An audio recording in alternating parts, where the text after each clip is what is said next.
दोस्तों टर्की के द्वारा किया गया S-400 मिसाइलों का डील अब तक का टर्की का सबसे गलत डिसीजन था। दोस्तों मैं ये इसलिए कह रहा हूँ क्योंकि टर्की के पास डिप्लोमेटिकली इतना अधिक पावर ना होने के बावजूद टर्की की तरफ से अमेरिका से पंगा लिया गया, और वो भी उसी समय जब टर्की हथियारों के मामले में अधिकतम यूरोप और अमेरिका के ऊपर ही निर्भरशील है। ऐसे में दोस्तों टर्की के लिए दो और बड़े खबर खुल के आगे आ रहा है, जो एक तो टर्की के लिए खुशखबरी के तहत देखा जा रहा है, लेकिन अगर दूसरा खबर जानेंगे तो पहले का खुशखबरी भी टर्की के लिए दुख भरा खबर बन जाएगा। रिपोर्ट में बताया जा रहा है कि रशिया की तरफ से टर्की को 2nd रेजिमेंट S-400 सिस्टमों का डिलीवरी किया जा रहा है, तो वहीं पे टर्की इस दरमियान अमेरिका से F-16 को हासिल करने में भी कोई डिले नहीं करना चाहता है। पर वहीं पे दूसरे रिपोर्ट में जानकारी दिया जा रहा है कि अमेरिका किसी भी तरीके से टर्की को F-16 जैसे फाइटर एयरक्राफ्ट ना देने को तैयार है और ना ही दे रहा है। और दोस्तों आज के इस वीडियो में मैं आप लोगों को बताऊंगा कि किस तरीके से पहले S-400 डील की वजह से टर्की को एक बड़ा झटका मिला, तो वहीं पे दूसरे S-400 का डील टर्की को किस तरीके से संपूर्ण रूप से डुबा सकता है। तो डिटेल में जानने के लिए वीडियो के आखिर तक बने रहिए और चैनल को सब्सक्राइब और वीडियो को लाइक जरूर कीजिए। दोस्तों हाल ही में रशिया के जो federal service for military technical cooperation है उसके डायरेक्टर डिमित्री सर्गेव की तरफ से स्पुतनिक को एक इंटरव्यू देते हुए जानकारी दिया गया है कि कॉन्ट्रैक्ट के हस्ताक्षर करने के बाद रशिया के द्वारा 2nd रेजिमेंट के S-400 सिस्टमों के डिलीवरी टर्की को शुरू कर दिया गया है। हालांकि दोस्तों दिमित्री सर्गेव की तरफ से और भी कई तरीके का बयान दिया गया और उनका कहना है कि टर्की रशिया के लिए महत्वपूर्ण है और दोनों देशों के बीच में बायलैटरल ट्रेड और कई तरीके के इकोनॉमिकल ट्रेड के साथ साथ कई सारे प्रोजेक्टों में दोनों देश काम कर रहा है, और इसी कारण से समझौते के ऊपर हस्ताक्षर होने के बाद टर्की को S-400 के दूसरे रेजिमेंट का डिलीवरी किया जा रहा है। हालांकि दोस्तों यहाँ पे आपके जानकारी के लिए बता दूं कि हाल फिलहाल में जब से यूक्रेन और रशिया के बीच में लड़ाई शुरू हुआ है तब से टर्की और रशिया के बीच में थोड़ा दूरी आया है, और टर्की द्वारा नेटो के समर्थन करने की वजह से रशिया थोड़ा बहुत नाराज भी है। पर देखा जाए तो यूक्रेन और रशिया के बीच में अगर मध्यस्थता करने को लेके कोई देश काफी उत्सुकता के साथ काम कर रहा है तो वह टर्की, और कई बार टर्की में ही दोनों देशों के बीच के बातचीत को आयोजित किया जा चुका है। दिमित्री सर्गेव की तरफ से हाल फिलहाल के जियोग्राफिकल डिफरेंसेस के बारे में भी जानकारी दिया गया, और उनका यह भी कहना है कि ये जो डील है ये असल में पहले ही दोनों देशों के प्रेसिडेंटों के बीच में हस्ताक्षर हो चुका है। पर दोस्तों टर्की के लिए S-400 डील एक तरीके के श्राप ही रहा, और इसके कारण है अमेरिका।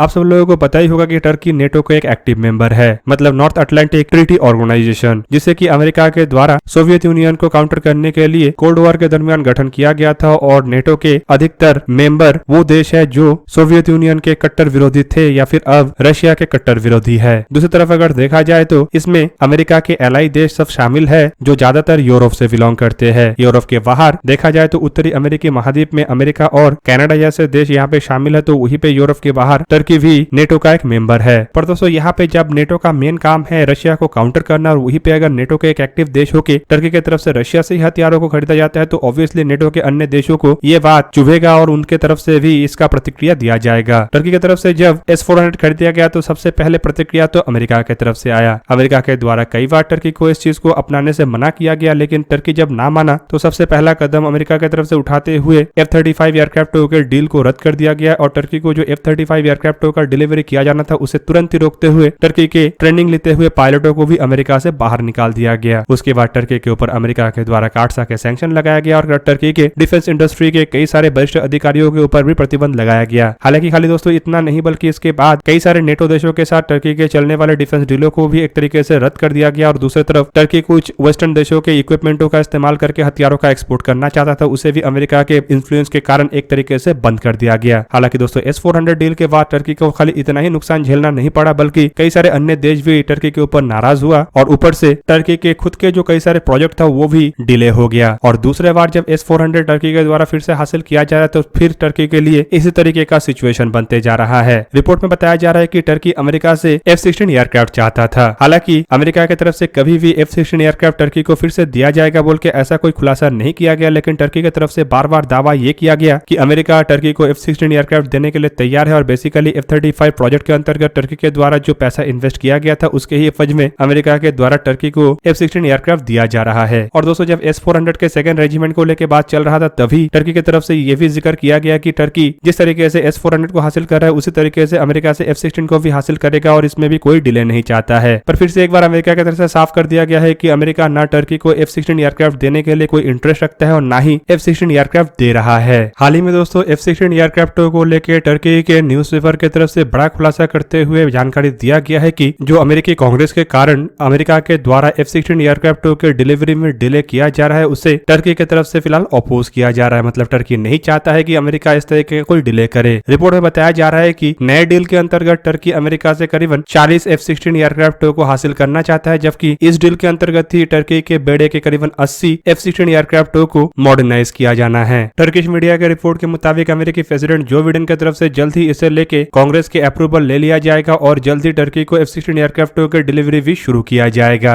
पर दोस्तों टर्किश मीडिया के इन सभी बातों के ऊपर अमेरिका के जो सेनेट कमेटी के हेड है उनके तरफ से पानी फेर दिया गया। उनका कहना है कि टर्की को किसी भी तरीके से F-16 को नहीं दिया जाएगा जब तक कि टर्की के द्वारा अपनी पॉलिसी को ना बदला जाए। दोस्तों US senate committee of foreign relationship के हेड रॉबर्ट मेनेंडेस के तरफ से हाल ही में एक ग्रीक न्यूज़पेपर को इंटरव्यू देते हुए जानकारी दिया गया है कि उनके तरफ से टर्की को F-16 दे जाने के डिसीजन को अपोज किया गया है और वो तब तक इसके ऊपर समर्थन नहीं देंगे जब तक टर्की के तरफ से अपने पुराने नीतियों को ना बदला जाए। खास करके नेटो के देश के एक मेंबर होने के बावजूद S-400 जैसे मिसाइलों को खरीदने के डिसीजन जब तक टर्की की तरफ से रद्द नहीं किया जाता है तब तक उनके द्वारा किसी भी तरीके का कोई अप्रूवल नहीं दिया जाएगा। असल में दोस्तों रॉबर्ट मेनेंडेस की तरफ से यूरोप के दो अन्य देश मतलब स्वीडन और फिनलैंड को नेटो के मेंबर बनाने के लिए काम किया जा रहा है और इस दरमियान ही उनके तरफ से ग्रीस में रहते हुए ये बयान दिया गया और उनके बयान के अगर एग्जैक्ट वर्ड को देखें तो उनका कहना है until then I can not support the sale और transfer of American F-16 fighter jet to Turkey. मतलब वो टर्की को F-16 एयरक्राफ्ट देने में या फिर बेचने में समर्थन नहीं कर सकते। जबकि दूसरी तरफ उनका यह भी कहना है कि टर्की को ग्रीस के एयर स्पेस और ट्रेडिशनल वाटर के अंदर अपने घुसपैठ को बंद करना पड़ेगा। हालांकि दोस्तों खाली मेनेंडेस नहीं बल्कि अमेरिका के कई सारे वरिष्ठ लॉ मेकर के तरफ से लगभग इसी तरीके का बयान बीते कुछ महीनों में दिया गया है और वो सभी नहीं चाहते हैं कि किसी भी तरीके से अमेरिका के तरफ से काटसा के सैंक्शन टर्की के ऊपर से ढीला किया जाए और टर्की को F-16 या किसी भी तरीके के अन्य अमेरिकी हथियार दिया जाए। जबकि दूसरी तरफ अगर देखा जाए तो भारत की तरफ से भी रशिया से S-400 सिस्टमों को खरीदा गया है, लेकिन भारत को लेकर अमेरिका का संपूर्ण अलग सोच है। अमेरिका की तरफ से भारत के S-400 खरीदारी के ऊपर काटसा के वेबर देने का भी बात कहा गया है। जबकि दोस्तों आपके जानकारी के लिए बता दूं कि टर्की के मामले में अमेरिका किसी भी तरीके का कोई भी ढिलाई देने के लिए इसलिए तैयार नहीं है क्योंकि टर्की नेटो के एक एक्टिव मेंबर है।